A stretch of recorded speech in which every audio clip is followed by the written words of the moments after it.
Germaniyada shuni yaxshi tomoni borki, bu yerda infrastruktura hamma joyda deyarli bir xil. Ya'ni o'sha tekis yo'li qishloqlarda ham tekis yo'l bor, gaz, chiroq qishloqlarda ham yaxshi, katta shaharlarda. Endi buni faqat nimaga bog'lashim mumkin? Endi birinchi navbatda men endi bu yerdan ish topganim uchun ko'chib kelganman.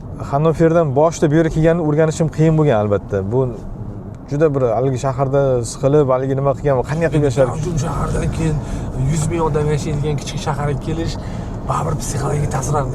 2-3 oy bir haligi nima bo'lgan odam. Keyin ko'nikib ketdim. Keyin hozir yoqadi ham menga hozir. Kichkina shaharlarda sokin, tabiatga yaqin joylarda yashash menga hozir yoqadigan bo'lib qolgan. O'zbeklar ko'pmi? O'zbeklar masalan bor, bir 30 tacha, 40 tacha o'zbeklar bo'lsa kerak.